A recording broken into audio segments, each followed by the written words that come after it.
We want to say thank you to our sponsors, Watchman Cigars, Operation Decisive Victory, Webmerized, and Red Hill Brewing. Without you guys, this episode would not be possible.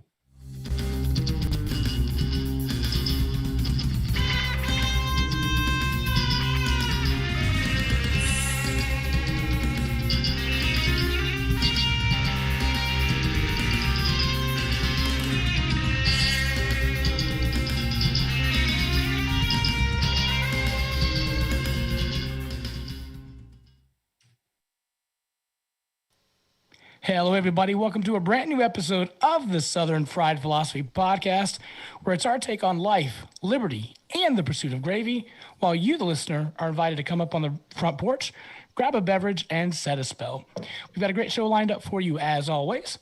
But before we begin, let me introduce you to our starting lineup. Tying up their shoes and running up on the field, we will go through our folks. Number 10 in your program, number 1 in your hearts. Running the Facebook Live and the YouTube Live, playing shortstop tonight. It is Ryan, a.k.a. Magic Man. Hey, everybody. And then we've got the head of the team. He's the El Capitan. It is our producer, Brian. Hey. And I'm playing catcher, evidently. not the pitcher today, evidently. I am your co-host, Biggin, and how about you? Producer Brian, where can our friends find us on the socials? We are on all of the socials. All of them? Well, we're on all the important ones. Most of them. Facebook.com/Southern Fried Philosophy. We're on Instagram, Twitter, and Twitch at SFP Radio.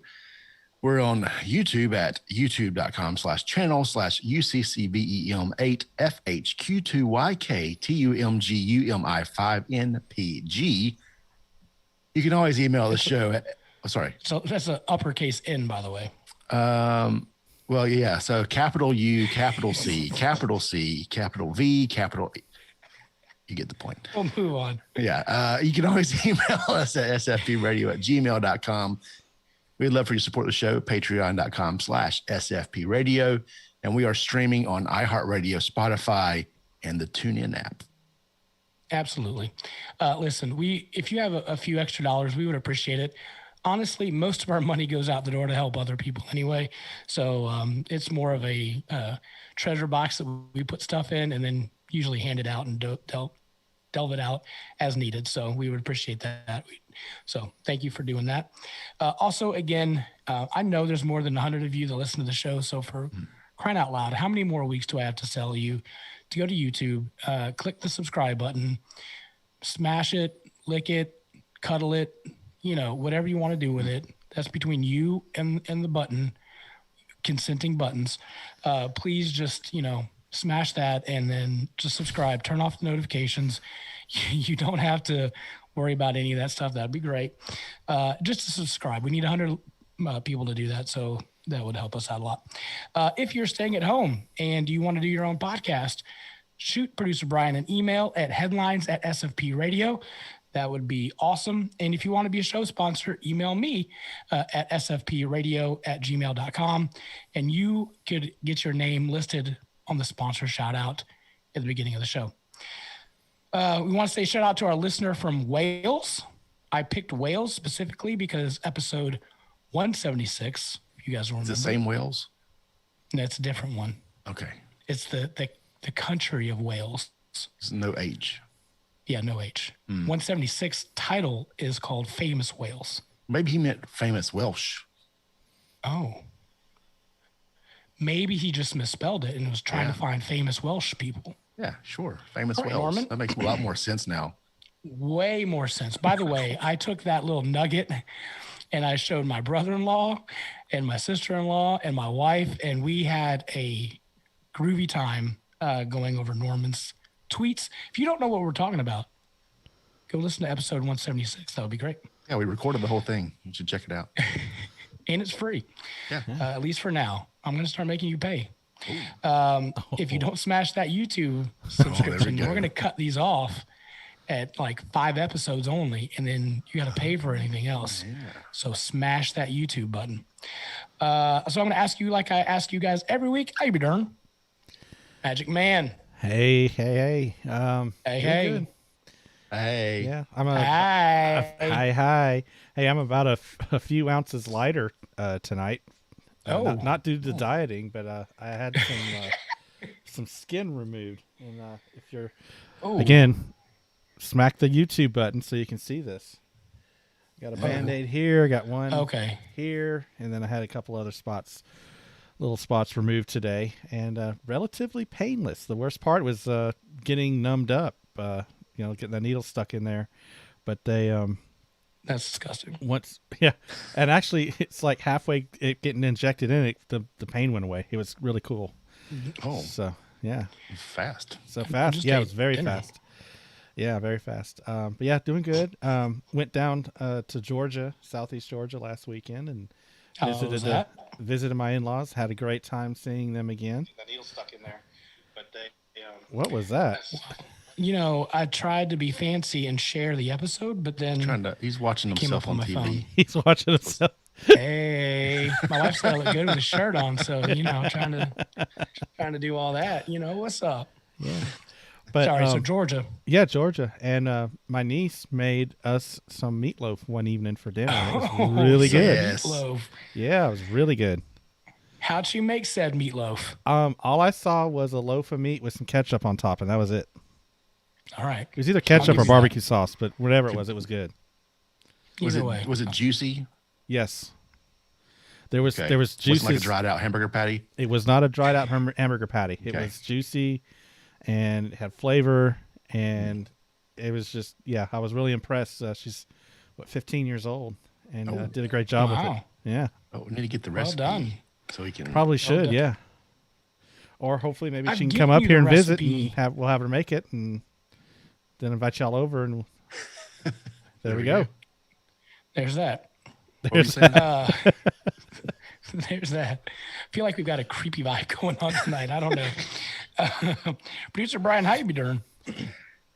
I read some news yesterday that kind of shook me a little bit. Oh, So you got shook. I got shook. I was shook. Okay. Tell me about Yeah. So growing up in North Carolina, I was born and raised. There's a couple of things you almost take for granted Okay. growing up here. The tea's sweet. Absolutely. The barbecue sauce is tangy, Yeah. right? Yeah. And the basketball coach for the men's program at Duke is Coach K. Not Like no those are motion. never changing things, right? My entire life, Nope. my entire life, to be clear. So I just saw the news, Coach K's retiring, and I'm not a Dookie, but I don't have a problem. I mean, I'm one of the not Carolina people, if you know what I mean. Okay. As far as North Carolina guys, usually it's either Duke or Carolina. I've always been just a not Chapel Hill guy. So I mean, but since I was born, Coach K has been the coach at Duke. Yeah. And that's changing in a year, right? And that's just kind of, I was like, what's that mean? Like it's just been a constant. You don't have to be a basketball fan to know who he is, right? Yeah. Sure. I mean, he's an icon in college basketball. Yeah. Winningest coach, I believe. Depends on how you look at it. I know you. This is a hot topic for you. I understand. Yeah, it is. And being in North Carolina, Yeah. I do bleed blue, but it's a different kind of blue. It's for Kentucky. If you're new to the show, I'm a huge Kentucky basketball fan, and I didn't even want to bring this up because I figured you guys don't care about basketball, so I won't. But you're right. I mean, in North Carolina, it's a staple that Coach K is the coach of Duke. Yeah. But now, again, he's retiring. This is his last season. We want to say thank you to, I guess, his hurting back and I guess the cicadas that said enough's enough.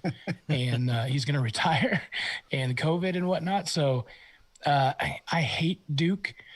The question for a Kentucky fan is, who do I hate more, Louisvile or Duke? It was Louisville, but at this point, because Duke has stolen way more players than that we wanted recently, because they won more recently, it's kind of tilting towards hating Duke more. So I'm glad to see him go. I hope the assistant coach that will become the coach fails horribly. We actually Kentucky Dang. plays Duke in the Champions Classic. So my ideal situation is we beat them at the beginning of the Champions Classic, and then we beat them at the very end at the championship game. So a bookend defeat of Coach K would be amazing. And Coach K and Coach Cal aren't the biggest fans of each other, so that would even make it better. So, And this is some big shoes to fill, right? You oh, imagine absolutely. like be it first time coach. Like he was I read up on the guy last night. You know, he played Yeah. for Coach K and then Mm-hmm. couldn't get a real job, so he came back and became a coach for Duke, and now he's going to be the guy. I mean, I can't imagine that pressure. That's all. Yeah, that's a ton of pressure. And we see that also. Who else? So the Louisville head coach played for his assistant coach, and then Louisville has been a dumpster fire lately with all kinds of shenanigans that's happening over there. Patino had strippers come in for the recruits. There was a lot of violations that were happening there, and then now more recently, the assistant coach was trying to he was when you hold something over somebody else and they're Blackmail? trying to get money. Extortion. It was extortion. Okay. So the assistant one. coach was extorting the head coach. So that recently happened. So it's a dumpster fire over there, and I'm kind of just eating my popcorn, watching Duke fail and Louisville fail, and loving it. Yeah. So there's that. How you be doing? I'm good. I also came back from from Georgia, and so I was really excited when I saw the weather that was going to be in Georgia. Beautiful 86 degrees, but the week before it was like 100. So I was like, oh, this is perfect. And then I get down there and producer Brian says, you guys are missing some great weather. And then sends me a screenshot of 72. And I'm like, no. It was amazing. You were saying amazing weather. I thought we were having amazing weather in Georgia. Evidently not. That's great for Georgia in June or Oh, late absolutely. May. There was no humidity, which made it even much better. Wow. So yeah, it was fantastic. Other than that, still dealing with this drainage cough thing, whatever's going on. So bear with me as I try to regain my voice and all that. It's only been like 2 years. So my wife says it's kind of, yeah. Oh yeah. Yeah. My wife says it's kind of sexy. So, yeah, there you go. hey, hello. So there's that. All right. So let's go to our Southern phrase of the week. You've heard the phrase, she was madder than a wet hornet or wet hen. Sorry. Have you ever seen a wet hen? Any of you? Nope. No. Magic Man? If Still I have alive? it, yeah, You look like you just smelled a fart. I promise I didn't. Anyways, Okay. and anybody who knows me is probably like, yeah, right. So, anyways, if I have, it was probably at my sister-in-law's house. She's got some chickens and roosters. And that's where the meatloaf came from. I'm just kidding. So if you ever seen a wet hen, if you have, you know that being madder than a wet hen is very mad indeed. Hens sometimes go through a phrase called broodiness, and they'll stop at no length to incubate their eggs, and they get agitated when you try to collect them. Hens used to get dunked in cold water to break their broodiness. This phase is used to describe a woman who is beyond furious and is using that anger to cause a scene. Note to self, do not attempt to dunk said woman in cold water. I was going to ask Don't if wanna anyone do had that. tried that. No, And if they did, they probably didn't live to tell the tale. So. no. They would have a Band-Aid over their face like Magic Man does now. I think, there's the real story, right? One thing I want to bring up, producer Brian, I was scrolling through the old Instagrams and I noticed a SFP headline popped up on the Instagram saying, here's a new episode. Yeah. Tell us about the SFP headlines. Well, after a 361-day break, I believe, Nice. Well done. Yeah, it was really close. I think that's the right number. But I finally found the time to record an episode. Found some clips, and I spent Tuesday evening recording it. So Well done. got I don't even know how many clips I got. There's 8 or 9, I think, stories in there. It's about a 15-minute podcast, which is long for the headline show. So Yeah, you're making up for lost time. yeah, making up for all the extra time. Yeah. 361 days right there. Magic Man, do we have anybody in the chat? Nobody has said anything. It's kind of quiet tonight. All right. Yeah. It's quiet tonight. All right. So again, for tonight's episode, we have David Page. He is the author of Food Americana, and he also created this little show called Diners, Drive-Ins, and Dives. You may have heard of it. I don't know. So he is scheduled to be on. We're excited about that. So in the meantime, we're going to go through some topics. I'm going to give you some topics. You guys tell me which ones you want to go through. The West Virginia Lotto, Canadian caught peeing on a camera, 17-year-old fights off a bear, COVID vaccination super protection, and Biden makes sure girls get ice cream. Any of those sound interesting to y'all? I think the bear one is the most. Yeah. That's like, Okay. I don't want to miss the bear conversation, right? Okay. You'll remember a couple of weeks ago, we did Americans Fight Animals, and 6% of people has said that they would think that they could go toe-to-toe or paw-to-fist with a bear. And we thought that that was insanely insane, that there's no way anybody could do that. Well, this week, turns out that on a security camera, a bear in California jumped up on top of a brick fence, it looked like. And she had her cubs with her. They were kind of meandering along. And then some dogs started nipping at the cubs. And then the mama bear gets pretty upset and starts swiping at the dogs, which, trying to protect her cubs. I totally get that. And then a smaller, bigger mama bear, a 17-year-old girl, sees that her dogs are being attacked in the backyard, and she goes, grabs the dog, and pushes this brown bear off the side of the wall, and I think even smacking it in the face while it was falling down. So evidently, either she's braver than we are, or something just took over, which in an interview she said, I wasn't even thinking. I just wanted that animal to leave my dogs alone, and pushed the brown bear off the wall and evidently won the fight. Yeah, I've seen that video. That's incredible. I think she had some extra dogs, it looked like. So yeah, there were several. I think, one less would have been that big a deal. That says the guy with no pets, but yeah, I was going to say, do you have any pets? I have 2 children. Does that count? So a lot of the videos, you don't really see the cubs there. But one of the first ones I did, like the cubs were like right underneath mama bear, right? Yeah. Dogs come running out. Bears get out of there, or the cubs get out of there. And mama starts like reaching down, fishing for puppies. Yeah. So she just pushed that thing right off the wall, man, and evidently won that fight. Yeah, it looks like she's wearing like a bathrobe or something. Like whatever she's like it's an interesting attire. Maybe just a dress, but it might have been, but it flies out. That's Well, what's crazy is she pushes the bear off, and then she grabs the last of the dogs and shoos the other ones back in, and then the bear jumps back up on the wall as she's running back into the house. So yeah. Oh, I guess wow. all's well that ends well there. Everybody was safe. There's no dogs or humans. That could have ended very badly. Could have. Yeah. Well, good for her. Yeah. Dude. We also mentioned sorry. Did you have anything else? I was 15 minutes of fame. You got it now. There you go. We also talked about last week how it was Roanoke, Virginia is imposing a tax on plastic bags.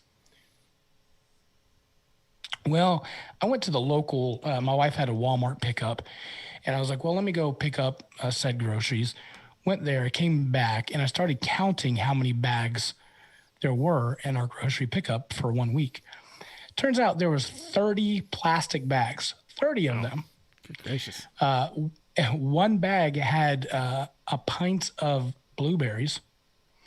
One bag had like one. I can understand the bread, but it's very minimal what they put in these bags. And so I did the math. For that one trip, would have cost me $1.50 in bags. If I did that every week, that would be $78 a year in plastic bags. That's that's a good bottle of bourbon right there. Yeah. Yeah. And are you going to start complaining about the way it's bagged when they're charging you per bag? Or are you going to expect some stuff, your bread and your milk in there, so you don't care anymore? Just like, how much stuff can I put in this one plastic bag so I'm not getting charged, right? Right. Right. Yeah. We're going to fill that sucker up. So, yeah, well. So West Virginia lottery came out and said they saw the Ohio lottery and they said, hey, we're going to do something similar. And producer Brian, this one was on your headlines. And so they said, we're going to give out $1 million. They're going to give out a couple trucks, I think it was, guns, and trips to West Virginia. If you 25 weekends, which is like twice a month. 25 weekend. Yeah, like 25 weekends. Oh wow! Like, maybe it was 20. I'm thinking one. I'm not sure if one person gets all 25 of those, but that's the way I read it was. You could get a bunch of stays, or maybe it's just 25 trips in the West Virginia state parks or something. Got you. So they're trying to get on the lotto bandwagon. And so I got to thinking, like, what are the things that North Carolina could give away? If, West Virginia, that's pretty typical of guns and trucks and money, right? So what would infamously North Carolina give away? Cheerwine. So a case of Cheerwine. Yeah. If you got your COVID vaccination. Yeah. All right. And that's on the list. Barbecue. All right. How much barbecue would we need to give away to compensate people or to encourage people to get their COVID shot? We've got some nice beaches and stuff. You could do like an Outer Banks vacation. Yeah. Or go stomp through the mosquito lands out there on the East Coast or something. Yeah. Spend the night in the Biltmore house, and be treated like how they would have been treated back then, like with servants around and stuff. Kind of have a. Whoa, we're going that all would out. be fun. Yeah. A Biltmore vacation. Okay, Yeah. I like it. Yeah. Maybe play a round of golf or basketball with MJ. Yeah. He's living here. That would be good. Yeah. Any other season tickets or something? Oh yeah. Sweet tickets to the Hornets. Yeah. Or anything, Panthers. NASCAR. You get. Yeah. Pit I passes. feel like we could call old Roy Cooper up and give him our suggestions. What do you think? Free subscription to the Southern Fried Philosophy podcast. Oh, that'd be Hey, good. That'd be awesome. Maybe the winner would then donate $1 million to the podcast. That'd be great. There you go. That would be I did see actually today that some clinics are giving out $25 cash cards for vaccinations locally. Apparently, Can it retro back? I want my $25 gift card. I wish I wasn't so quick, right? I know, and man. I should then- have held out. I just saw this before we started recording. Anheuser-Busch has said that they're going to give out $5 free beer credits once 70% of the country has been vaccinated. To whom? They're just going to, I guess, it doesn't say the U.S. will give, announced Wednesday, it will give all U.S. residents aged 21 and older a $5 free beer credit Where? once 70% of the country is vaccinated. Like, where do you get said beer though? It's for going to be like a $5. coupon or something, probably. Oh, okay. So you probably go on the website, enter your, give them your social security number, date of birth, mother's maiden name, and then you get a $5, which gets you a 6-pack of something in a red can. I think the website is actually sfp-anheuser-busch.com to Right. put in all that information. That's got to be it. Yeah. Well, we won't do anything with that. I wouldn't even know where to start. I'd be like on Craigslist. Like, does anybody want this information? I'm horrible at that. Good thing I'm a good guy. All right. Can you talk to us about this Canadian peeing on the camera? Yeah. So a few weeks ago, there was a lawmaker in Canada who went for a run and then came back. Apparently, he just had the Zoom open. Yeah, we talked about this guy on our Start show. naked. So, okay, it's been a month, right? Right. Well, he did the same thing, but this time, I guess his laptop points towards the bathroom. Maybe he got caught again with stuff hanging out. Basically, I don't think he just heard it, but this wasn't a public session, so only his coworkers got the privilege. But now he's basically stepping down from some of his more important duties, and he said he's getting help. Yes, he is. Does that mean he's going to get someone to like close his laptop for him? Is that what help means in this situation? I think you realize that after the second time in a couple of months, you realize he had a problem with that. Yeah. And I mean, was this like, is maybe I come like on, this too right? much. I mean, you don't do that twice. No. There's something going on, some exhibitionism or something here. Magic Man, what are your thoughts on that? It just doesn't make sense how somebody wouldn't realize that they're exposed and with a camera on. I mean, I don't know. That's crazy. That's crazy because I mean most people would be keep an eye on their modesty. It's kind of weird. Yeah, Sure. Yeah, I don't understand. I didn't understand the first time, and now it's like, okay. Don't even I understand more. may have understood the first time, but don't understand this at all. All right. Yeah. So I just recently got a message that our guest is here. Correct. Okay, right? That's I correct. don't see him in the list thing. He's in the waiting room. Okay. All right. So, all right. So, I'll go ahead and do the intro, and then bring him on, and then let me get him started here. Actually, I can do. Okay. Well, all right. You'll have to do the edit, I guess, this week. But oh yeah, I am editing. Yeah. Okay. Won't be too hard.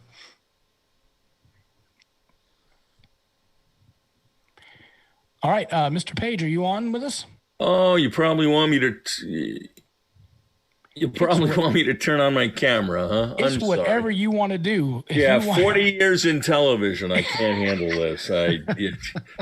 It's obviously my advanced age. How are you doing, sir? I am wonderful and shocked that anyone would consider Hornets tickets a gift. I am too. Wow. Yeah, no, we've had a horrible season this year, right? Sorry about had the that. nachos though. I mean, it's great to go sit and just eat nachos. So I would say if you're going to give away the season tickets, you have to do the full package of food as well, because then it's worth driving down there. Yeah, It's a because decent there's restaurant. nothing like sports stadium catering to really make your day.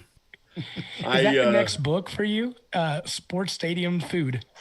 Oh, there you go. It might actually play a little part in my next book. I'm not sure. I'm looking at other ways in which Americans enjoy food other than sitting at a table and having someone come over and serve you. So that could get in there. And, food at stadiums and arenas and such has actually been going kind of upscale over the last couple of decades. So, what's really fascinating is nachos became a thing when they were introduced as a concession at, I think it was Texas Stadium. I'm not sure exactly, but there was a guy wanted to sell them, and the folks running the concession said no one will buy them. They're too messy. And they finally tried it, and nachos became the thing that they are now all across the country. Wow. Oh, wow. So you've gotten your unexpected food tidbit for the evening. I mean, we can just shut this whole thing down. How about that? Let's all go home. It's been great. Thanks for stopping by. David, I'm going to go ahead and introduce you, and then we'll go ahead and actually start. Oh, the show. I'm sorry, I'm unintroduced at this point. Okay. Well, I mean, you are now. We're very professional. Hey, I couldn't even get my camera going, so you know. So there's that. Well, we're not in production, so there's that. Yeah. All right, so with us, we have our special guest, David Page. He is the author of Food Americana. And again, he created this little show that you might have heard of, Diners, Drive-Ins, and Dives, Triple D, as some may also know it as. David, we're very excited to have you on the show. Obviously, none of us have missed a meal, and we love food. But join the club. You, as a guest, are right up the alley, so we really appreciate you being on the show with us. Well, thanks for asking me. Absolutely. So I did get your book, and I did do through Audible. So I listened to it on a trip, and don't ever do that because it was every mile I just got hungrier and hungrier. Kept pulling off for little snacks here and there. Yeah, I would just like, okay, we're on the barbecue chapter, so I had to go get some barbecue, and then now Chinese. And the part of the country you're driving through, there's like nowhere to stop. Well, right? where are you driving? There's plenty. From Charlotte to Georgia. Oh, there's plenty of South barbecue. Georgia. There's all sorts of stuff. Oh yeah, there's plenty of stuff. That's a My nice experience little driving through stretch. South Georgia, there's not like, you'll see like hit a big city and then there's nothing for 100 miles. But Well, there's some of yeah, that, I mean, too. there's that. Yeah, but when you get to, I mean, maybe I'm remembering, I used to live in Georgia a long, long time ago, and my sense of it would be when you get to a small town, go find yourself a meat and three. Absolutely, yeah. It was at night, so it wasn't, not everything was open, and I was really charging for the Buc-ee's gas station, so I was kind of saving for that. Have you ever experienced a Buc-ee's? I don't believe that I have, so explain that to me. Man. So I don't even know how to explain. It's like a Walmart gas station. It's got everything that you possibly could want. You could get furniture. You can get pictures with sayings on it. And then it goes to kolaches. I know you're familiar with kolaches. Oh, kolaches. Yes. Mm-hmm. Yeah. There's, why are they there? So they started in Texas, and kolaches are huge in Texas. It's a chain what are they, of Czech, I think. Were they Czech? They were Central European somehow. Yeah. There's 9 different types of kolaches, and they have sweet ones, which there's plenty of those, and then there's brisket. It's delicious. Well, brisket is God's gift. Absolutely. There is nothing. I was lucky enough years ago doing diners to visit Louis Miller's Barbecue in Taylor, Texas, which to this day I believe makes the finest brisket on earth. Now, full stop, I have not been to Franklin's Barbecue in Austin, which is supposedly God's ultimate gift, but because he uses prime meat, which seems a little insane for barbecue. But watching Bobby Muller, who was alive at the time, his son Wayne now has the place, but Bobby's father Louis started the place, and I watched Bobby making these briskets. He rubbed them with salt and pepper. That's it. Put them on this offset smoker that had been working for some 60 years or so. At certain points, he would turn around and just move briskets to different parts of the smoker where I guess the heat was different. And you'd say to him, Bobby, why'd you do that? And he'd say it was time. And then when it was time to eat, and, traditional Texas, they slice it for you on a butcher paper. You pay by the pound. It's just heaven. It's the most unbelievable, I was going to say meat, but dish you'll find anywhere. And and everyone has their own Texas favorite. Someone's going to argue with me and say it's the Salt Lick. They're wrong, but it's an amazing experience. That was beautiful. Were it not for bagels, lox, and cream cheese, then Texas brisket would be my death row meal. Oh, really? Yeah, but bagels and lox still come in first. So. Wow. Okay, so where are you from originally? Have we talked Oh, about who's that? Jewish from New York? Yeah, okay. Yeah, duh. Okay. Took a while, huh? Not me. Yeah, fine. I live now My wife and I live about an hour, 45 minutes from New York City. Our daughter lives in the city. So every time to go in and visit her is an opportunity to stop by the appetizing store and leave with a pound of lox, a pound of whitefish. Yeah, good guess on the New York Jewish thing. Actually, I listened to that chapter and it was really interesting. I had no idea. I mean, again, I grew up in Florida, moved to Kentucky, Texas, and then Well, here, what part of Florida? Jacksonville. Okay, that is not where my people go when they're forced to retire and move to Florida. Much It's a law, further you down. know. At 65, you got to leave New York and move to Boca. Yeah, absolutely. No, the whole bagels and lox story is fascinating because there's so much. Yeah. On the one hand, what was an ethnic Jewish dish then became a New York dish because New York embraces its ethnic foods, is now so national that the company that sells the most bagels in America is now Dunkin' Donuts. Now, those aren't New York bagels. Bagels. Although increasingly in places you wouldn't expect, there are people now making a living making artisanal bagels. There's a place in Denver where they even treat the water to approximate the mineral content of New York water because allegedly it's New York water that makes New York bagels different. No one's ever, no scientist has ever shown me that info. Yeah, they said that about the pizza dough too, right? Yeah, it's the water. But again, look, pizza dough is dependent on the protein content of the wheat you use and the temperature and style of the oven you use. Sure. When Italian immigrants came over here, they encountered higher protein wheat. And instead of wood-fired ovens of some 900 or 1,000 degrees, they found gas-fired deck ovens of 600 degrees. You ended up with a different kind of pizza.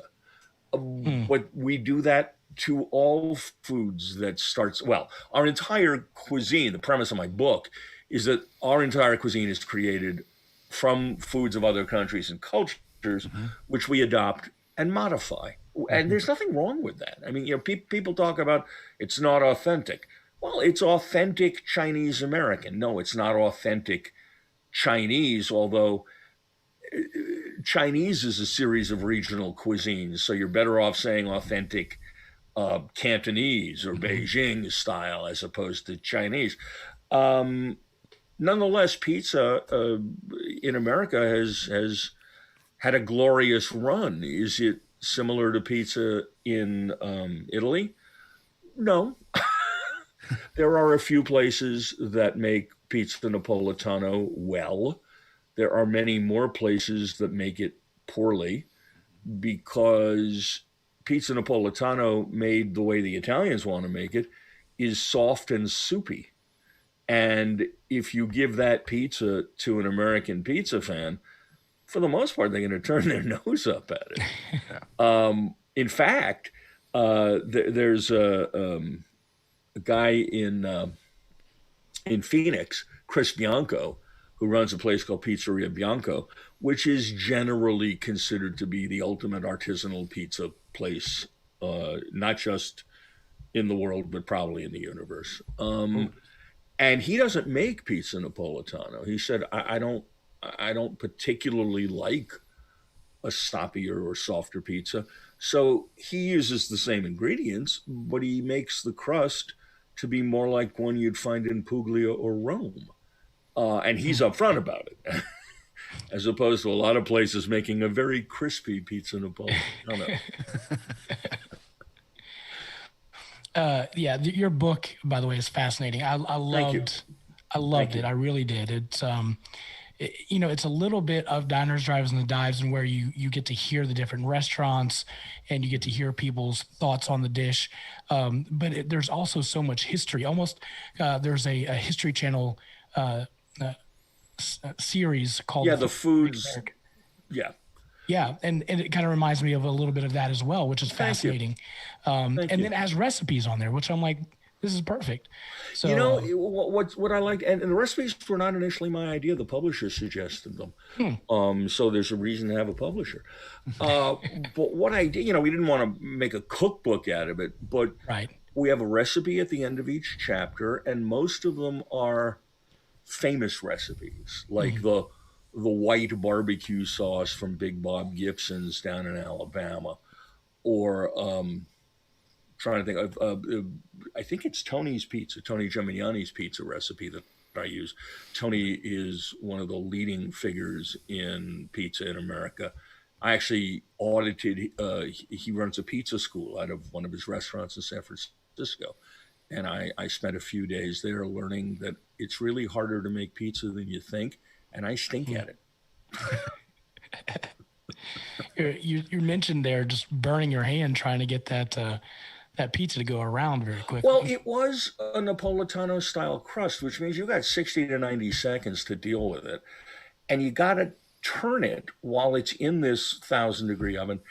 And turning it isn't a matter of turning it; it's a matter of tilting it and then pulling the peel back, and some physics law makes it fall like it should. But if it doesn't drop exactly where it was before, and that because it's been where it was, that part of the pizza deck is cooler than the rest. If it doesn't exactly drop there, then you start burning the pieces of the crust that are outside that initial circle. It's as I said in the book, I was not the smart kid in the class. David, which one was your favorite chapter to write in the book? Probably because I got so deeply immersed in this massive event and was there with people I knew previously. It would probably be the barbecue chapter, which I bookended with my visit to Memphis in May. I was very lucky when I decided to go to Memphis in May. Then I started researching past winners, and it turned out that the winner of the previous year, and once more before that, was the Shed in Ocean Springs, Mississippi, which I had put on diners in like our second season. So I knew them. I called, and we actually made them kind of nationally famous at the time. I called them up and said, "Hey, could I hang out with you? Could I be a fly on the wall as you try to repeat as grand champs?" And they said, "Of course." So that's a writer's dream. I mean, I'm inside a micro universe that is reflective of everything that happens at this event. And also because of my association with those folks, it gave me some cred with other folks at the event. And also I got to eat some unbelievable pork. It was just bad. They do whole hog, and it's unbelievable. There's just pig fat everywhere. Yep. That's like a typical Tuesday for me. Okay, well, there you go. One of the things I thought was really cool, and I think it was in that chapter as well, is you said you can't just go to one restaurant. Everybody's like, "Oh, this is the best restaurant. You need to go to it." But to really understand just barbecue or just that state, you have to go to different barbecue places in that region just to understand that one. It's not just one restaurant. And I think for so many of us, we hear, "Oh, this is the best. You have to go there." But for you, it's try all these other ones as well. You've got to.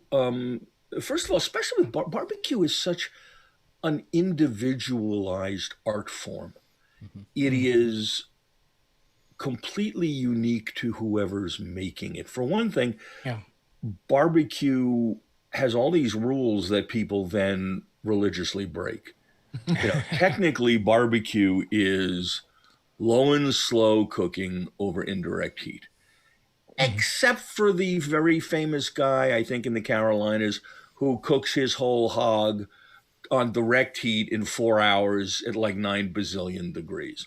Or the Rendezvous restaurant in Memphis, which is famous for its ribs. Those ribs are cooked on direct heat. They're the Charlie Vertigos, who opened the restaurant, started making those ribs because when he took over the space, he found an abandoned coal chute and figured he could turn it into a grill. So those are grilled ribs, Wow.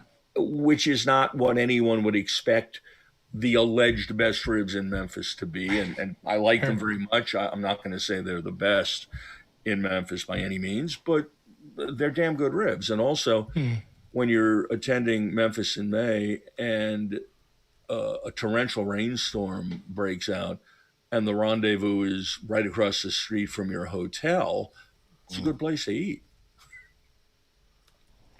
Yeah, it's just a subjective thing too, right? Like the best ribs, if you go to like the competition rules versus what people competition as rules, good rules, fall off the bone. Yeah, well, ribs should not fall off the bone. Yeah, it's just And competition. Anyone who competes will tell you competition barbecue is intense because the judges in the blind box competition, where they don't know whose product it is, they only get one taste. You got one piece of something to bring it all home to you. So the taste profile of much of this stuff is as if it's on steroids and would not be something you wanted to eat a whole lot of. On the other hand, the judges, the folks from the shed, one of the judges who had they have blind box and they also have in person where it's not anonymous. One of the judges who was there in person later complained to them that the pork was too moist. Now, the whole goal of barbecuing pork is to make it moist. It's like saying Halle Berry's too pretty to be a movie star. Right. It's like, hello? Knock, knock. And it was the finest pork I've ever eaten in my life. So what do I know? Wow. Well, see, I found the right position to be in. I went into the trailer when they were filling the blind boxes. And once the boxes were filled and removed, I ate all the pork that had been left behind. Right. That's genius. Well done, sir. Yes. Thank you. Thank you very much. How was the book inspired? Like, how did you come up with the idea? Well, two things. First of all, writing for television is far more complicated than people think, but it isn't like writing a book. In a book, you get to sit down and just tell your story. It was a dark and stormy night, and then this happened, and then Oedipus killed his father, and off we went. In television, you need to write invisibly with a goal of using the pictures and sound as your main storytelling device, and the words should almost invisibly propel the viewer from one event to the next. And every TV producer thinks that's hard. Writing a book must be so much more fun because you just sit down and say whatever you want. So, like most producers, I'd gone through decades thinking I had a book in me. And finally, one day, I decided it's time to pull it out. My interest in food, in the etymology of dishes, in the people who make the food, create the food, was no less than it had been when I did Diners or a follow-up series about craft beer. And I was looking around for a new project. I wanted to kind of get re-energized. And I thought to myself, it's time. Let's put this to paper. What I didn't realize is the amount of time it would take. I figured about a year. In fact, it took 2 because naively, as a first-time author, I decided to make a book out of a multitude of different subjects. I could have done a book on hamburgers. Instead, hamburgers is a chapter out of 10 or 12, whatever I have. The research for that chapter could have supported a book of its own. So I ended up kind of researching a dozen books to make this one. But I enjoyed it immensely. I'm very proud of it. and it's getting good reviews. And I'm already working on a sequel. Oh, nice. Yeah. Good.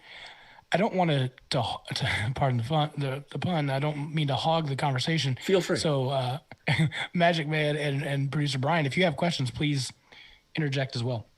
So, one of the things we like to ask our guests is, how do you like to make your meatloaf?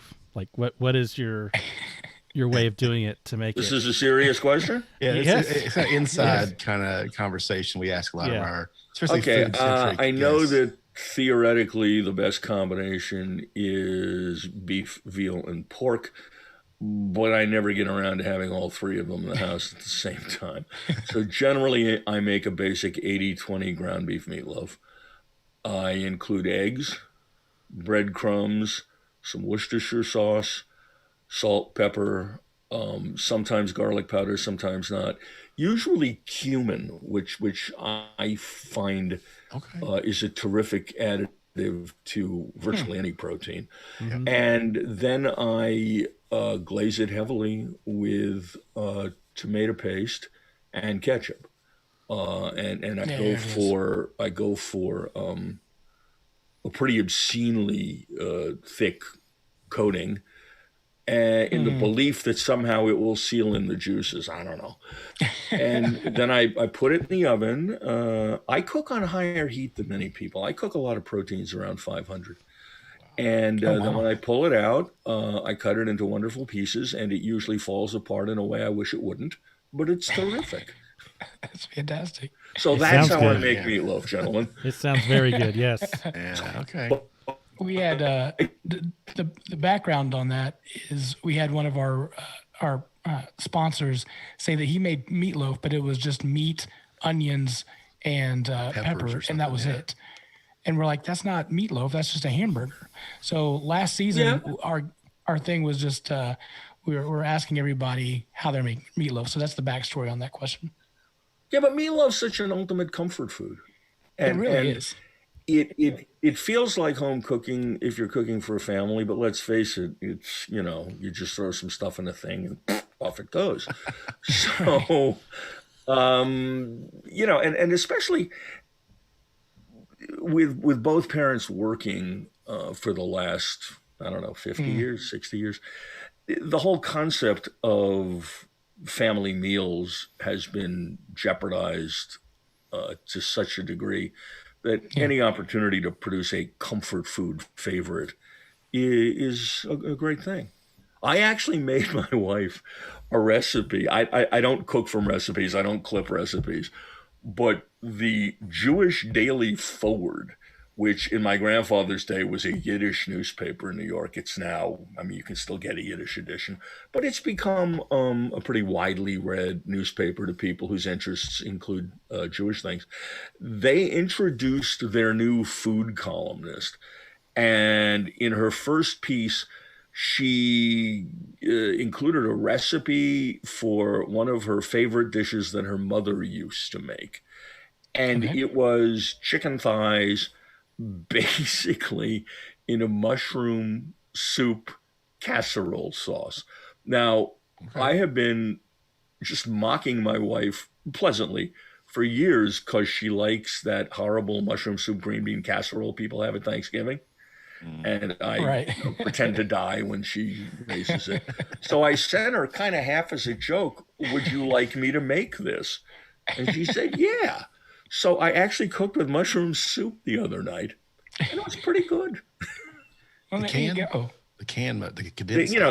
condensed canned mushroom soup, which, especially in the Midwest, is an ingredient, a major ingredient in any kind of casserole. We lived in Minnesota for 10 years where they call it hot dish when they just put a bunch of stuff in a pan.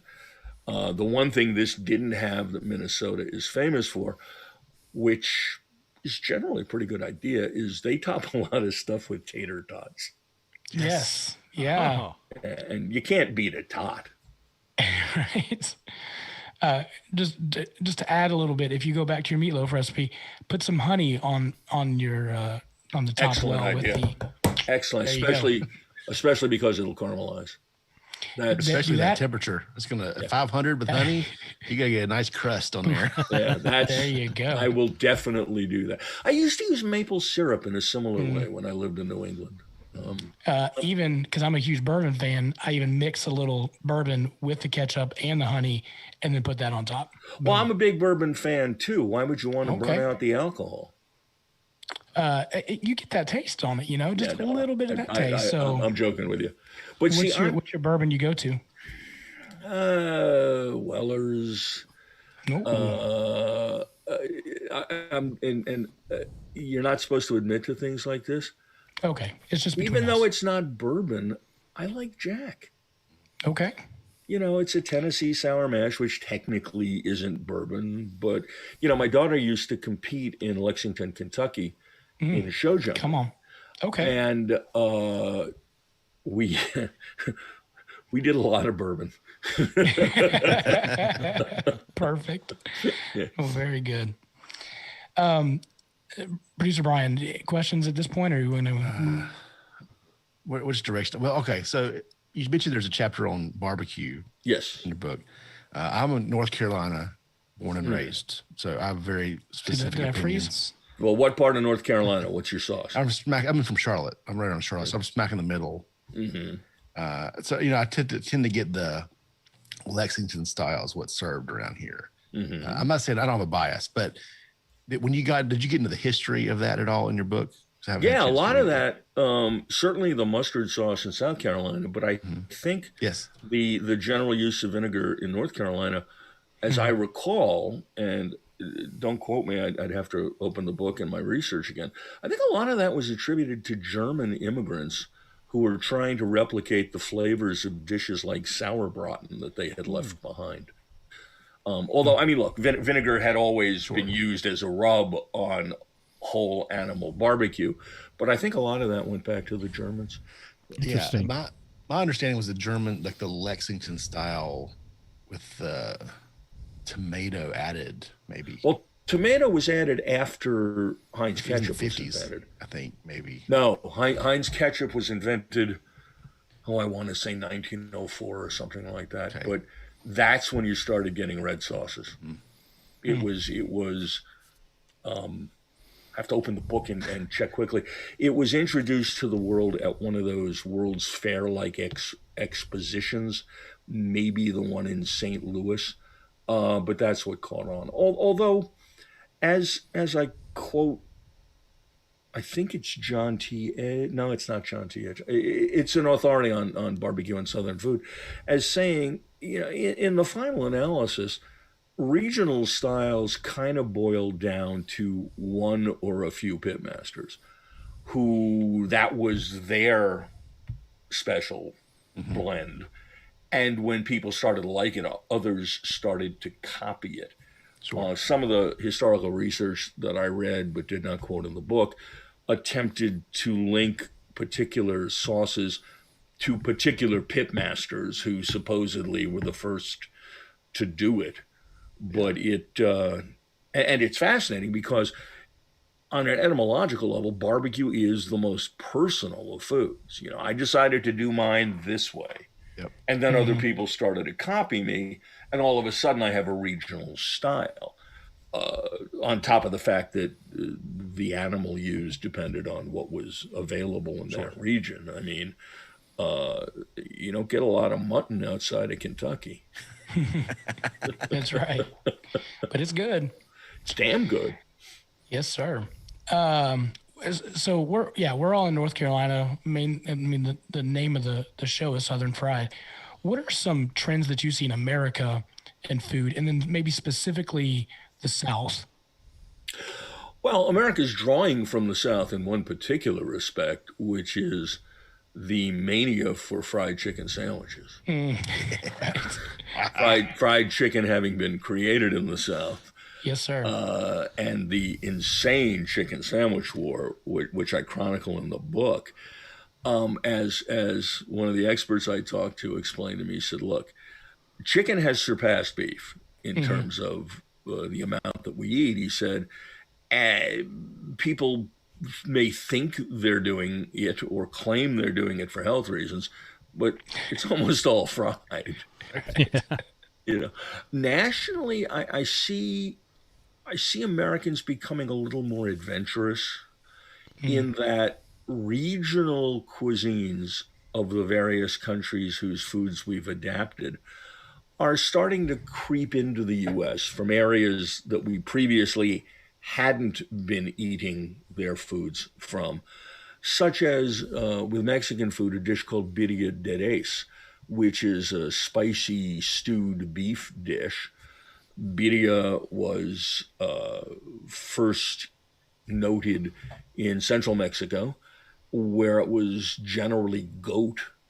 That would just be birria. Then birria de res, which is birria made of beef, made an appearance. And over time, it traveled north to Tijuana, of all places, where some industrious Mm. chef decided to make tacos out of it in a specific way. You take the taco, you dip it in the cooking liquid, you put it on the grill. Now, right off the bat, it's turned a shade of red. You start grilling it, you put birria, the beef, on top of it, you fold it over, you flip it on the grill, and you serve it crispy with a cup of the cooking liquid, which now you're calling consomme. And the way to eat it is to dip the taco into the consomme, and it's amazing.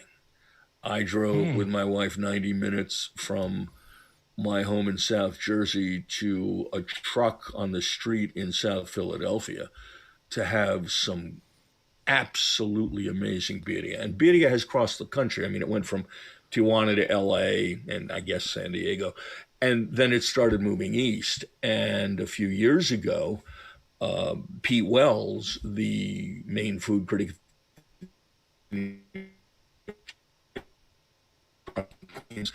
and since then it's continued to skyrocket. It's Mm. it may become part of Mexican American cuisine, or it may have its moment and then disappear. But it's having a hell of a moment right now. With respect to food in Wow. the South, let's talk about barbecue for a minute. There's a trend Mm. that you're either going to like or not like, depending upon your personal opinion. But it used to be that you had to go to the place that made that regional kind of barbecue to get it. And I looked forward to that. I looked Mm. forward to the fact that there were regional foods that you had to go find. Over the last 10 years, uh, barbecue of all sorts has become available everywhere. In Mm. North Carolina now, there's a piece in the Texas Monthly Magazine, which I haven't yet read. I pulled it aside, that questions whether or not you can get good Texas brisket in North Carolina, where a number of barbecue restaurants are now offering it. There's a very good barbecue restaurant in Chicago called Smoke with a Q that was premised on opening on the idea of bringing together various kinds of barbecue from all over the country. On the one hand, I don't Mm. think people in Utah should be deprived of Memphis style barbecue.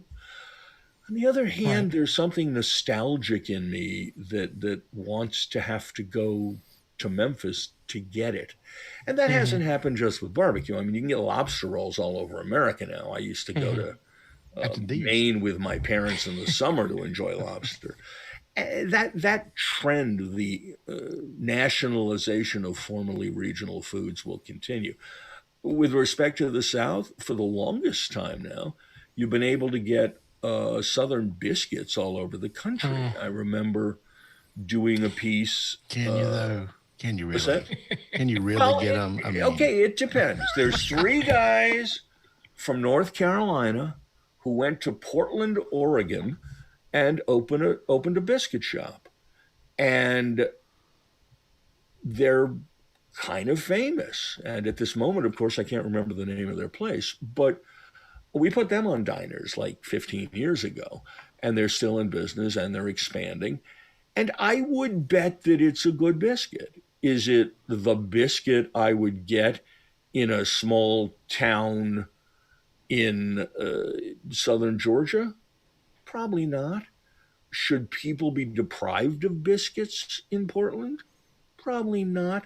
Has the biscuit as a special entity been forever sullied and I would say destroyed by Burger King? Not Burger King. Who's the one that yeah, you can get biscuits at Burger King. And That's not a McDonald's. biscuit. KFC has some nasty biscuits. Yeah, I mean, so the biscuit Yeah, any of those fast as a representative, hey, this is real Southern ingredient has gone national. Is that good? Well, a bad biscuit is not a good thing. A good biscuit is wonderful. But then you get into the subtleties of trying to explain to someone why mixing bacon fat, milk or cream, and flour and stirring it around for a while is a really good thing to eat for breakfast. I mean, you know, that in fact, it's interesting. Biscuits and gravy remains totally regional. Now, grits, interestingly enough, have moved on a little bit. The shrimp and grits thing became trendy. I live in New Jersey. I make shrimp and grits at home. Nothing like I could get in Charleston, Georgia, Charleston, you know, because A, I'm using frozen shrimp, and B, I'm using instant grits. Oh no! Yeah. It's a start. It's like using Bisquick for biscuits. Yeah, I have said to my wife, I'm going to learn to make grits from scratch. Oh, come on. It's not hard. You just have to get the right stuff to start. Yeah, with. well, you have to get, and that, and look, that's become foodie snob heaven anyway, ever since the restaurateurs of Charleston made a very big deal about heritage ingredients with which they're cooking, and now one of those chefs has moved to Nashville. You get into that whole rarefied foodie thing of I don't know the difference, but it's got to be that. You know, we're at a point where the maize that's used in tortillas, the best maize, the heritage stuff, is being bought up by highfalutin restaurants in the United States, and this happened a long time ago, I expect, but it's completely out of the price range now for the average Mexican, most of whom are making masa, are buying prepared masa, and certainly not nixtamalizing it themselves. Hey, going back to, I was gonna say, back to talking about regional foods. There's one piece of regional food that I have yet seen or has been able to be replicated anywhere outside of its region. Sourdough bread in San Francisco. Well, an awful lot of people will tell you that they perfected sourdough bread during the lockdown. Oh, well. But I will not argue with you. That is a dish that is, I think, a lot harder for people to make than they think. And the best I've ever had is in San Francisco. I have not tried to make it myself.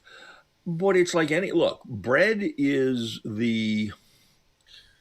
probably the most abused ingredient in our menus, in that we have so come to accept bread that is industrially produced, wrapped in plastic, that we forget what real bread can taste like. Yeah, that's a good point. Yeah, fresh baked bread. And my wife and we've made a simple recipe with flour, yeast, salt, and water. That's Really? it.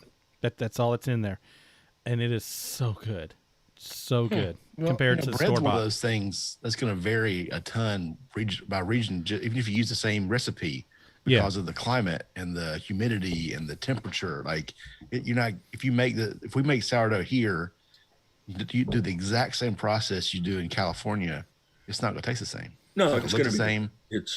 But again, baking is science. Cooking can be art. There's room for a little of this or a little of that. Baking is literally a chemical equation of the way in which different molecules are going to interact at particular heats in particular volumes. Baking scares me. I don't bake. I love to cook, but I don't bake. Wow. Yeah, that's a whole different ball of wax. You're talking about the trends. How has COVID factored into American trends and what kind of where we're going now? Well, it's factored into how we get our food more than what we are going to eat. First off, it killed a whole bunch of mom and pop restaurants, which is a shame Mm, because to me, those are the most prized part of our culinary yeah. ecosystem. Secondly, we're going to have permanent changes in the way in which food is delivered. For one thing, ghost kitchens, which had already been on the rise, are here to stay and Mm, will likely continue to proliferate because, for those listening who may not realize it, ghost kitchens are large kitchens that pretend to be restaurants online but have no bricks and mortar. All they do is delivery. And especially as real estate prices in major cities mm, cripple restaurateurs. I mean, we were losing an awful lot of restaurants in New York just because of raised rents before the pandemic. The concept of running 4 or 5 different virtual brands out of the same commercial kitchen without paying servers, without paying rent, with no front of the house costs yeah. can be extremely appealing and thus leave an awful lot of the workforce without work. But we're going to continue to see more of those. We're going to see an increased level of usage compared to pre-pandemic of drive-throughs, deliveries, takeout of any kind. That's it's not going to remain as high as it was during the pandemic, but most of the experts I here to stay. It's possible that some restaurateurs, having succeeded with a limited menu during the pandemic, may continue in that direction. But I think overall, the big impact is going to be an increasing amount of food compared to before the pandemic being eaten away Mm, from the restaurant. I mean, 7-Eleven at interesting. this point is experimenting with drive throughs. Oh Wow. wow. Yeah, the Mm, drive through, you're going to see drive throughs in places you would not have expected them in the past. Why not just get like car hops to come out while you're pumping your gas, on skates or something? Well, sure. If you have a 7-Eleven gas. Open that gas station. there you go. But it's interesting because convenience stores, which are so often associated with gas stations, are increasingly becoming more and more restaurant-like as Hmm. it is. I live in New Jersey where Wawa is legendary, and if you Hmm. watched Mayor of Easttown, she certainly liked her Wawa. The amount of food being offered cooked fresh at Wawa's, I mean, this is part of the corporate plan. They've really expanded what they're Mm, doing behind that counter now. It's much more than breakfast, and it appears to involve real cooking. Well, so many places yeah. don't. I mean, you get Oh food yeah. at, you go to Starbucks, anything there that is allegedly cooked is simply heated in a Mm, convection microwave. I got a great story for you, too. I mean, as a country, I do not understand why we just lemming like support chain restaurants over mom and pops where the food is better. My daughter's college graduation was in New York City, and this was a couple of years ago before the pandemic. It was a warm morning, and all the family was gathered, and I was deputized as in ordered to be the guy to go across the street and get everyone breakfast sandwiches. And kind of like biscuits and gravy in the South, the New York City breakfast sandwich, which is a bacon, egg, and cheese on a soft roll, is a legendary food item. And done right, it is a mm, perfect food item. So I walked across the street looking to get some breakfast sandwiches, and there were 2 storefronts next to each other. And the one on the left had this line coming out the door and snaking down the street. The one on the right had no line. So I walked into the one on the right, where it was a bodega, which is a New York convenience store. The name comes from its initial evolution in generally Puerto Rican neighborhoods, but there are bodegas everywhere. Sure. I walked in, and a guy who'd probably made 330,000 breakfast sandwiches in the last week was behind a grill. And I ordered our breakfast sandwiches, and he's fresh cracking the eggs and flipping stuff around. And he did it right. These were going to be perfect. I walked out, and the line was still spilling out of the place next door, which was, of course, a Starbucks. Now, nobody in that line thought to have real food cooked fresh. I don't get it. I just don't get it. Yeah, I think there's something about the consistency of knowing, like if I go to McDonald's A and I go to McDonald's B, it's going to be the same exact thing. And not to pick on McDonald's, but it's going to be the same exact disappointing. Absolutely. Absolutely. And by the way, I'm not opposed to all fast food restaurants. I think In-N-Out does a terrific job. I also think In-N-Out has a mystique that may make me currently think the food there is better than it is. The same way when I couldn't get Coors back east, I thought Coors was something special.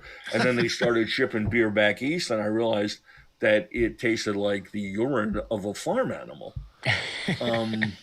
With all due respect to Coors.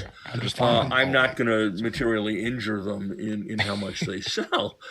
But at least at In-N-Out, they make it when you ask for it. It's fresh beef. And let's be clear, if you have an animal style with all the sauce on it, you can't taste the hamburger. It's just a wonderful, messy thing that, but it's great. Yeah. I'm not a fan personally, but it's. You're not a fan? I'm not. I've had it once. I was in California a couple years ago. Yeah. If you're there, you got to have it, right? Of course. Didn't do it for a double animal style, I think, or something. Well, that look, if you don't like a double animal style, then you're not going to like In-N-Out, because that is their quintessential burger, and it sends me into orbit. I will eat all of those that you don't. I will bear that civic responsibility. That being said, I also can't eat bagels and lox for breakfast. I think it's delicious, but not at 8 a.m. I just can't do it. I'm sorry. Different people, different tastes. I'm guessing you're not of my tribe.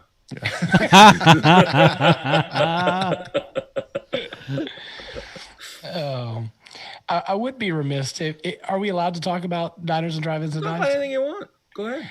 So how did that start? Like, you were in network news before Triple D, and then how did that transition happen? You were in network news, and then I had been in network news for 15 years or more, and I didn't like where it was going. I was line producing Good Morning America at that point, which means subject to the sign off of an EP. Every third week the show was mine, which also meant every third week I got 12 hours of sleep. But more to the point, you remember when Regis did Who Wants to Be a Millionaire? Yep. Yeah. They came to me and told me there's going to be $1 million winner tonight. You're going to have him on the air tomorrow morning. And I said to myself, this isn't exactly the network news that I signed up for 15 years ago. I didn't say it to them, but I decided it was probably time to get out. So I went looking to get out, disastrously took an executive job as a senior VP at a home shopping channel that was based in Minneapolis. Took me about 10 minutes to realize that wasn't for me, but about 2 years until I left. And figured, what the hell, I'll open a production company. So I opened a production company and had no work. I was pitching various places, but not picking up any jobs. And I finally decided, I called Al Roker. Al was a friend of mine. He had worked, he had worked for me on the Weekend Today show when I ran it with a partner. And Al also had a production company. I called him up. I said, hey, I'm starving. You got any work? And he said, yeah, I'm doing a fair amount of stuff for the Food Network. You want to do some of that? And I said, sure. And I started picking up projects that he would subcontract to me, including at one point a documentary on the history of the diner. When I was done with that and decided that I liked the genre of food television, I started pitching the network myself to a resounding chorus of no thank you. I called and called and called and pitched and pitched and pitched, and they refused.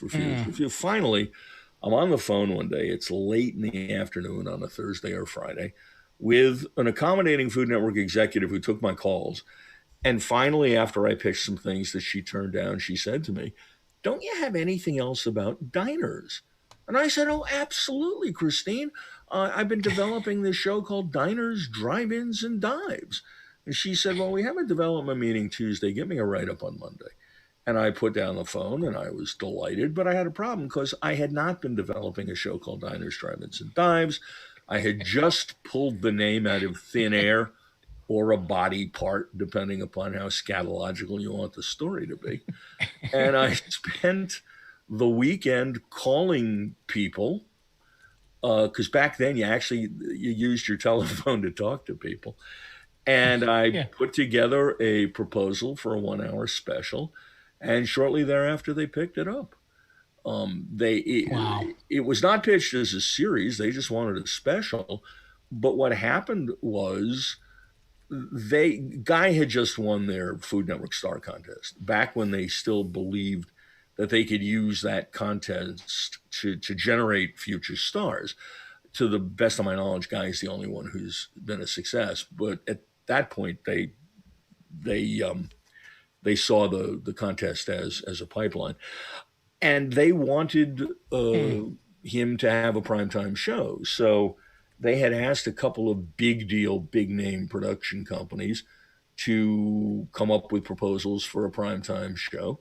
And in the interim, they put the special on the air because it couldn't hurt, and they'd get a little more FaceTime for Guy with the viewers. Well, the special did better than I think they expected. And when the proposals came in from the big boys, they hated them. So now they had a dilemma. They had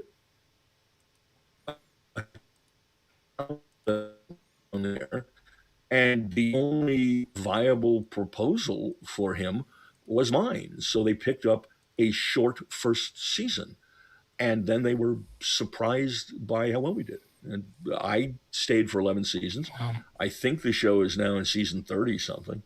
So turned out okay. Wow. I mean, I'll tell you, my dad and I have watched hours and hours and hours of that show. And I appreciate the show very much. Again, we'll watch Thank the you. show and be like, hey, we're going to such and such, and we're going to Charleston or whatever. What are the restaurants there? So, I mean, your show has had a huge impact on, I mean, America, but specifically like my life. And I know, producer Brian, you said you as well. Yeah, well, I remember back in, I guess this was early 2000s, right? When that came out, I was watching, that was some people had just had like TBS on all the time. I had Food TV on all the time. That was just on, like, period. I watched all of it. Thank you. I watched the next Food Network Star, whatever it was. I saw the one Guy won, whatever. That was just, it was on, so I saw it. That show, I mean, I wish it didn't come on at night because I was always so hungry watching it. But I went to a bunch of those restaurants. I used to travel a lot, and I'd like look up, okay, I'm going to be in Richmond, Virginia. Have they been somewhere in Richmond I can go to? Didn't we go to a fried chicken place in Richmond? I ended up it was what I would definitely call a dive bar. Oh, okay. That's good. In Richmond. That's good. You guys definitely turn the lights on when you come in because that was a dark hole. The food was good, That's the key. Most of the places maintain their quality. Occasionally, we get a call from somebody complaining that they had gone to a restaurant we'd been to and the food wasn't good. And I guess subconsciously, to blow their minds, I would call them and say, "Hi, I'm the executive producer of Diners, Drive-Ins, and Dives. I'm sorry to hear that you had a bad experience at whatever the place was. Please understand that when we went there, it met our standards. So either you got them on a bad day or things have changed." But it was important to me that the places the food had to really be good. It was very hard to get on the show. Yeah, the food was good here. It was the aesthetic was well, wow. hey, So, what did the name of the show say? Yeah, right, exactly. Okay. Like, well, this is real. This is real life. All right. What I was most pleased by, and I certainly didn't expect this, is I started early on hearing from restaurateurs who said that we saved their businesses. Mm-hmm. Because mom and pops are always on the edge. Mm-hmm. And there were a number of places. There was a barbecue joint in Lexington, Kentucky that we had on the show. And some months later, my daughter was in a horse show in Lexington. So I said, hey, let's go to the barbecue joint. And it was like I was embarrassed. I mean, they went so nuts over me. And we couldn't keep going back because they wouldn't let us pay. But she said we were about to file bankruptcy. And it's that sort of thing that made me feel real good, because I have a deep affection for people who own and run restaurants. By definition, people in the hospitality industry have to want to please somebody else, or it isn't going to work. And then the amount of work people put in, and frankly, the amount of abuse they can take because not every customer's a nice guy. Yeah. I was glad that we were of some value in that respect. So you basically paved the road for like John Taffer with Bar Rescue and Gordon Ramsay with his. I didn't pave the road for anyone. The concept of going to a few restaurants in a half hour was not new. I think I can say immodestly that we elevated it and we made it more real. Mm-hmm. I held the shows to the same fact-checking standards that I held the investigative unit to at 2020 when I ran that. Wow. And we told the truth. If you look at any of the, I don't know what they do now, but in my day, everything that was made in the show, we showed every single step. So it was completely honest. And also making TV's fun. You get to meet people. You get to learn new things. I found out so much about American cuisine from doing that show that I had known nothing about. And it was a hoot. How did those restaurants get picked for the show? I heard a rumor, and I don't know if it's true, especially doing some research on the show and a view for the show, is like restaurants could pay you $10,000. Is that not true? No, come on. Although initially, when people didn't know who we were, some restaurateurs would say, "Is some sort of advertising thing? I'm supposed to pay you to be on the show?" No, we had a full staff of researchers whose only job was to find restaurants in specific places, because one of the elements of visual entertainment, be it movie or TV, that people don't realize, is in the final analysis, everything is determined by the budget. So we would shoot 4 segments at a time, 4 restaurants in a week, but those would be spread out over different shows. And it was very important to get geographical diversity. So the first place I wanted to look to go were cities that were on a border, where you could do something in Kentucky and something in Ohio and get as much diversity as possible. Gotcha. For when you checkerboarded these pieces into your different shows. First, I would decide, let's go here. Then the staff would begin to research the restaurants in that area, starting with the usual suspects, the local newspapers, the local magazines, the state magazines, and then begin calling people, who wrote for those publications, or in some other way were connected with the local restaurant industry, and ask for recommendations and ask where not to go. Once it looked like we had enough consensus on some places, we would begin calling them and talking to them. And right off the bat, you're looking for a couple of things. How real is the food they make? And how good a character is this for television? I'm not looking for someone over the top. I'm not looking for someone to compete with Guy in the spiky haired category. But television is voyeurism. It's all about spending time with somebody you like. That's why, to pick a name from the past, that's why James Garner starred in so many shows. That's why Tom Selleck. That's why this podcast doesn't do so well. That's a different issue. But the point is, traditional television is, let me hang out with this person I like. Obviously, people like Guy, but I had to book guests that were likable or unique or interesting. More importantly, though, the food had to be legit. I mean, I live on a tourist island that has a place famous for pancakes. I thought, well, that could be interesting. And immediately when I started asking questions, it became clear to me they use a prepared mix. Well, if your specialty is pancakes and you're not making your pancake mix from scratch, you're off the show. It was that sort of thing. I didn't trust restaurants that used prepared salad dressings or prepared sauces, if only because it's cheaper to make your own. And I assume that if you're running a good restaurant, you're smart.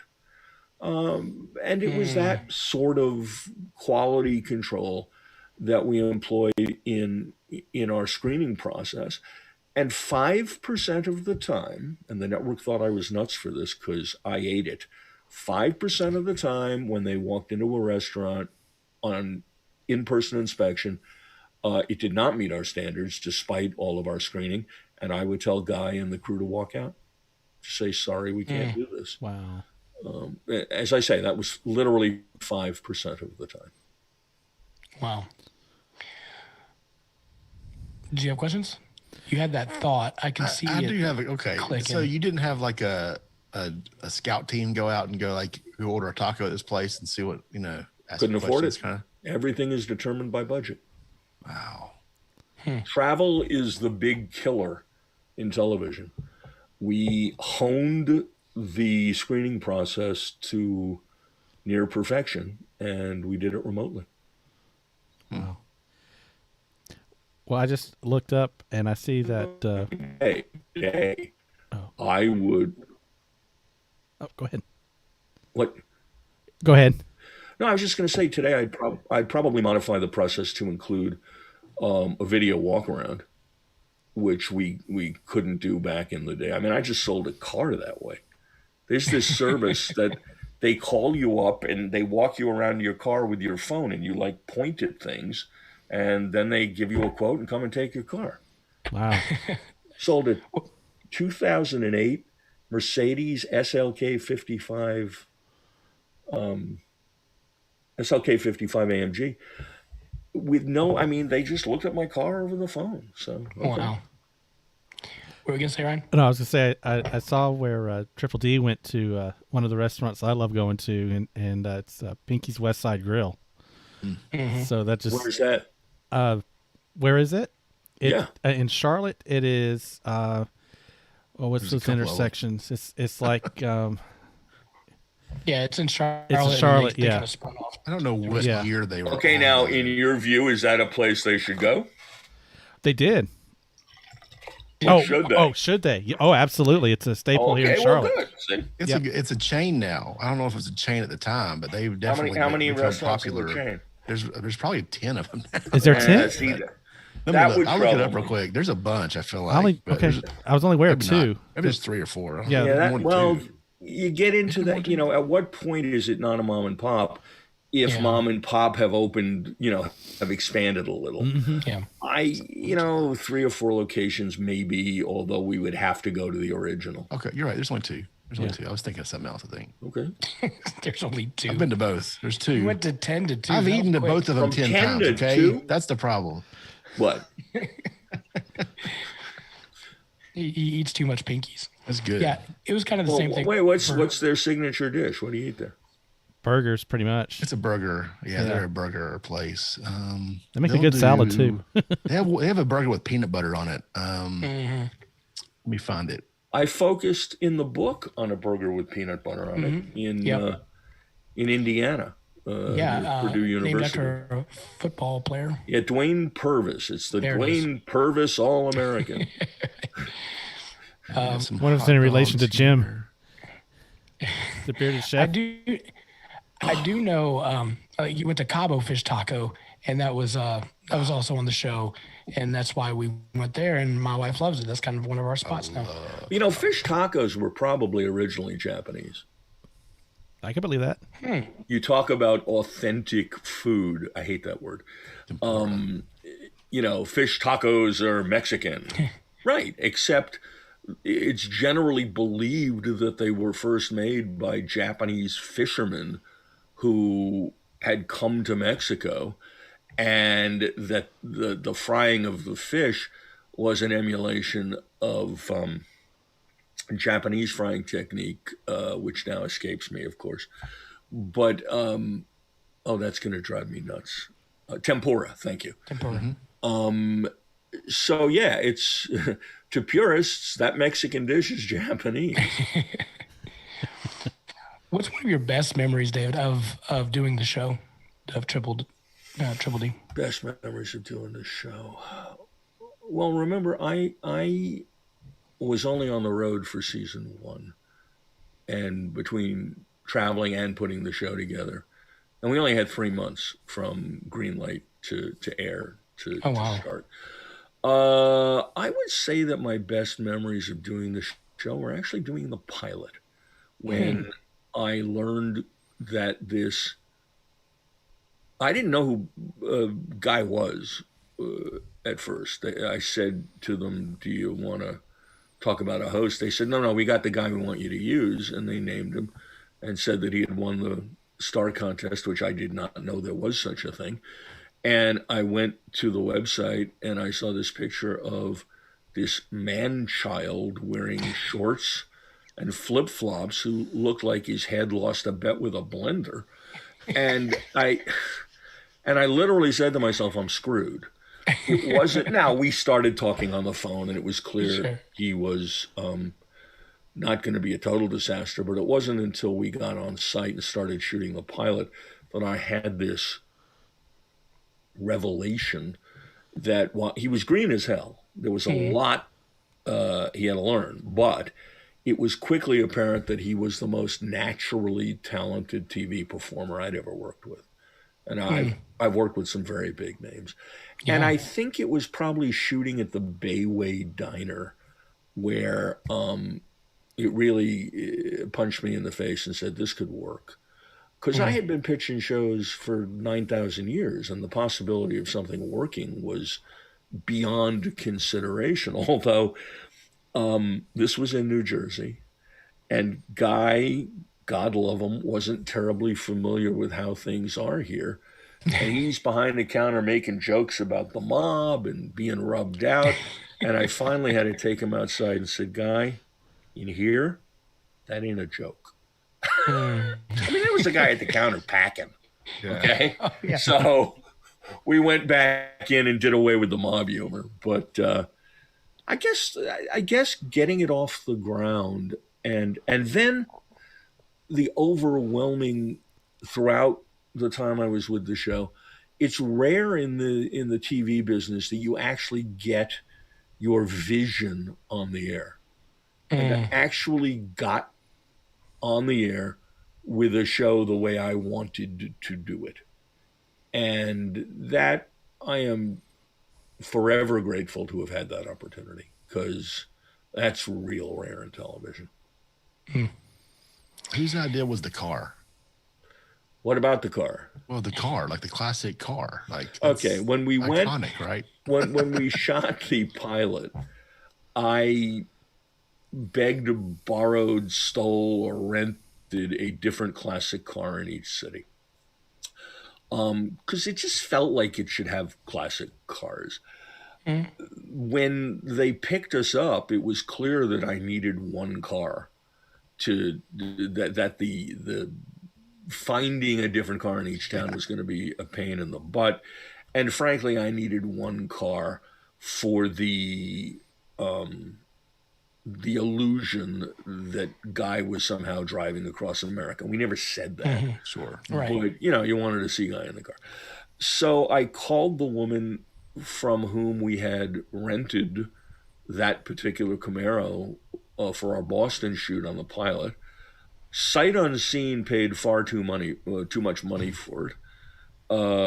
Got it to Minnesota, took a look at it, realized it was in no way number matched. On our first shoot in Las Vegas, the top quit on us halfway open as we're losing light. And I'm paying some guy from down the street to literally remove the entire canopy so I can shoot the stand up, but he's sitting down and driving. And when I stopped doing the show, I sold the car. And the production company that does it now, I guess, I see someone told me they bought a 68. This was a 67, which perfectly aped my wife's car when she was in high school or college. It's funny, though, because at one point, we used to keep the car, the trailer that carried it, we had a hobby farm in Minnesota. We had horses. And we would keep the car there between trips. And one day, out of the blue, I said, "Hey, let's take the car out. I haven't driven in it. You want to drive the car?" She says, "Sure." So we take the car out, and we're zipping around with the top down. And I say to her, "How fast do you think we're going?" She says, "I don't know, 70, 80." It was 50. I mean, there is no suspension in a 1960s muscle car. None whatsoever. Yeah, they're good for straight lines, and that's about it. Oh, yeah, they're fine for straight lines. So is my father's 440-inch Hemi Chrysler. It could go real fast, but you could turn the wheel for about a month till anything moved. Yep. David, where are we going now? Where's Page Productions working on, and what are you guys doing now? I'm not doing any TV. I kind of really wanted to change. So I am doing, I'm writing. This is my next new career. I've had many over the years. When I was, running the investigative unit for 2020, I didn't foresee doing a lot of food coverage. So I've cycled through careers one after another. And the writing thing is incredibly, it's a lot of, plus, look, if you're a journalist, you need two things to be a journalist. Curiosity and intelligence. I at least have the curiosity part. And the opportunity to just dig into stuff you didn't know about. You know when the first breakfast sandwich recipe was published? I came across it today in doing some research for the next book. 1897. Wow. Oh, wow. Yeah. I mean, it's that sort of thing. And so, yeah, I'm just basically spending the day by myself in my office looking up stuff or writing stuff down. It's nice. I got my dogs with me. That leads to a second floor porch. It's a lovely setup. Wow. I would again encourage all of our listeners to buy that book, Food Americana. It is a fantastic read. Again, don't do it when you're hungry because it's not good for that. But it's fantastic. It really is. I'm really looking forward to the next book. Any idea when that's going to come out? Oh, give me another couple of years. I gotta wait a couple of years. This is worse than Game of Thrones. Yeah, well, by the way, I deeply appreciate those kind words, so thank you. No, I learned my lesson. I'm thinking 2 years. Okay. Next one. I know of a guy that wrote a book as well, and it was like on the New York Times bestseller list. And he was saying like it was the most stressful time in his life of trying to get this thing done, rewrites and everything else, and it was difficult. So I understand and appreciate, even though I've never done it, how difficult that must be. So understand that. One question for you. Well, I've had several, but who's the most famous person in your phone right now? If you were just to pick somebody. George Stephanopoulos.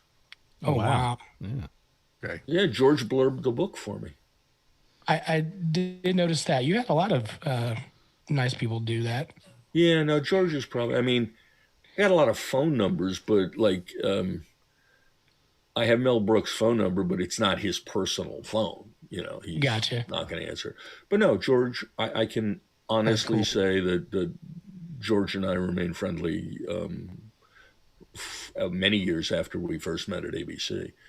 I copy edited some of his initial scripts after he came over from the White House. He's a great guy. He's a Wow. truly great guy.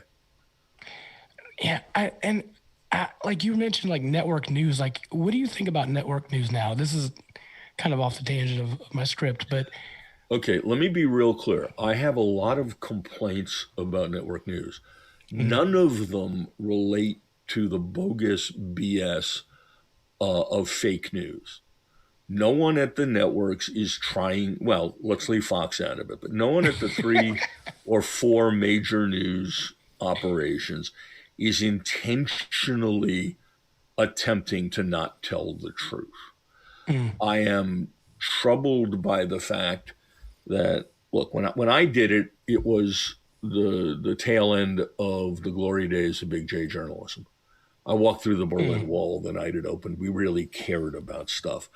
yeah. Over time, the networks, their newscasts have become far far less serious in that there's a lot of stuff internationally that simply isn't covered. Mm, The respect that used to be given to repertorial experience has gone away in favor of young, hip looking correspondents with very little experience, but an ability to walk on camera, which is considered a nifty thing. And there's far too much influence either of consultants or of the mm, kind of mantra that they spill. For example, everything on every network newscast is breaking news, even mm, though they first read it at 10 that morning on the AP wire. mm, Everything on several of the newscasts begins with tonight. Well, no, it's not happening tonight. Business hours are over. The people you say are hard at work investigating this are not. It's that kind of garbage. And yeah. it's also the increase in putting non-national stories on as if they matter. For example, there Mm, was a story on just the other day about a couple who, I don't remember, they killed their kid or they didn't get something like that. Well, unless that is being used as reflective of a national trend, mm, it's still, as sad as it may be, it's yeah. still just a local story. And it's getting on the network news because of its shock value. Mm, Additionally, thanks to a great extent because of the invention of the cell phone and the camera in the cell phone, there's so much more visual material of no editorial worth that gets on the air. mm, A small plane crashed into a house in Plano, Texas. No one was hurt. But look at these pictures. That's a waste of news time. yeah. Also, there's far less traveling of correspondents to places where something is Mm, happening. Listen closely to the network news and listen to the tag outs of stories. Joe Blow, NBC News, Cleveland versus Joe Blow, NBC News. There's an mm, awful lot of Joe Blow, NBC News simply tracking pictures that were sent in from someplace else. yeah. Certainly, the staffing levels internationally are way down. The number of bureaus is way down. And look, that goes back to a definition of what is the job of a network newscast. Is it to inform and be a prestige product, or is it to make money and win the ratings? And obviously, the ratings and the money play a massive role in the decisions being made. So also, there's no quality control about grammar. I mean, we had a guy at NBC named Gil Milstein, who in a varied career had been a New York Times writer. He was a jazz critic and discovered a couple of fame. Anyway, his job on NBC Nightly News was the grammarian. And of the various levels of people who had to approve your script before you could put it on TV, Gil had an override over everyone, including Brokaw and including the executive producer. Oh, wow. And you don't hear that kind of attention to detail anymore. I mean, No. just the mismatch in tense or the use of a singular verb for a plural construction, or the opening of a segment with a dependent clause that doesn't actually relate to what follows it. I throw shoes at the screen, but let me make it clear. None of this is about bias. None of this is about fake news. It's about me being a really cranky old codger who insists it was better back in my day. Well, it was better back in the day.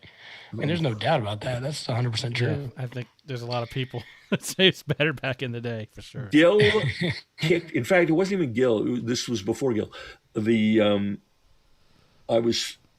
I sent a script to New York for what at the time was called a special segment. It was like a 3 or 4 minute piece, and it was something we were doing about street prostitution in Germany. And I allowed the correspondent to write the line that she was, quote, stealing and dealing to feed her habit. The senior producer in charge of those segments jammed that so far down my throat and removed it from the other end of my anatomy with the simple phrase, "We don't write like that at the network." Wow. Yeah, those were the days. Those were the days. Well, speaking of fake news, I'm going to ask you our question for season 3 or Okay. 5. Sorry. What is more likely to exist? I'm not saying that you do subscribe to any one of these, but which one is more likely to exist? Bigfoot or aliens? Aliens. Okay. All right. Great. Yeah. Bigfoot's a guy in a rental suit. David, thank you so much. Where can people get your book at? You can get the book at Amazon.com, Target.com, Walmart.com, BarnesandNoble.com, pretty much any place that sells books. I mean, I've been on the internet, and I'm delighted by the number of foreign booksellers who are carrying the book. Awesome. And if you want to follow the universe that surrounds it, I have a Facebook page for Food Americana and an Instagram page for Food Oh, Americana. okay. I did not know that. Yes, they are there. All right. And frequently updated. I've been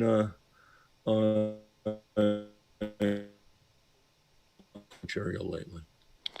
We'll have all those links on our show notes, as well as where would be the best place if we were going to plug it? Where would be the best place for you that we put a link out there for? Go to Amazon.com because it's their metrics that really rule Okay. the world in terms of promotion and such. We will do that. And before I let you go, if you don't mind, would you give us a drop? This is David Page, and you're listening to the Southern Fried Philosophy Podcast. Yes. This is David Page, and you are listening to the Southern Fried Philosophy. 3, 2, 1. This is David Page, and you're listening to the Southern Fried Philosophy Podcast. Perfect. Thank you so much. I'm going It's to... been a delight, gentlemen. Honestly, and this is being recorded on Zoom, and hopefully my father-in-law doesn't see this, but I'm buying the book for him and for you two gentlemen. I want to buy it myself because I'm about to go on vacation, so I'm taking it with me. Thank you, guys, because my daughter's still in grad school, and I need the cash. But honestly, Kindle, it is, right? Yeah, I've enjoyed this conversation. This is great. This has No, been you wonderful. guys are my new best friends. This has really been a delight. anytime you're in Charlotte, we would love to hang out with you. Yeah. I would love that. Yeah, absolutely. Well, stay in touch. If you don't mind, I'm going to get your address via email, and I'm going to send you some grits, by the way. I'm going to get you Please. some really good grits. Absolutely. Please. Yeah, someone else sent me a hat. Grits are better. All right. Maybe I'll give you hat and grits. How about that? Yeah. Damn. That's I won the lottery. David, thank you again so much. We appreciate it. Thank you, guys. Take care. Appreciate Have a good one. Bye. Bye-bye. Wow. I could literally talk to him for days. I mean, Yeah. Yeah. wow. And it really is. I'm not BSing. That's a great book. If you like food and you want to know the history of it, Yeah. It's like This he was is- writing that for me. I haven't read it yet, but the premise Yeah. is This is right up your alley. So, Magic Man, I'll get a copy of that, send it to you, and so you'll have that. Producer Brian, I'll pay you back for what you're going to buy. So, I appreciate him coming on. What an awesome story. Yes. Like, how often do you get to see your dream lived out, especially on network television? Like, he changed the face of Food Network and that show. I mean, that's he mentioned you have these artisans who took a thing and they're known for this thing. He crafted a show, a format, that so many others have tried to copy, and some have maybe succeeded. Yeah, but not different spins on it. But that, I think, him and the show that Anthony Bourdain did, the No Reservations, were like two of the best travel food shows I've ever watched. And he's like the epitome of, like, if you go to a city, like you said, and I do the same thing even now. It's like, where has Diners, Drive-Ins, and Dabs gone? Oh, I want to go to that restaurant because they were there. Yeah. I mean, he's changed the game. He really has. Absolutely. So we appreciate him coming on the show. It's not BS. I mean, we really appreciate him coming on. Next week, Producer Brian, you are on vacation. I am on vacation. You're out. So Magic Man, yes, you, me, and we'll try to find a 3, and we'll go from there. Again, we appreciate you guys tuning into the Southern Fried Philosophy podcast. Again, if you want any of his information, it'll be in our show notes. And so we will have that. We'll be back again next week. And then the following week, Gwen Travesty from Lutheran Children's Services. Hopefully she'll be back on or be on. So we will be glad to have her on. So thank you again for tuning in. This is the Southern Fried Philosophy podcast. And as always, keep looking up.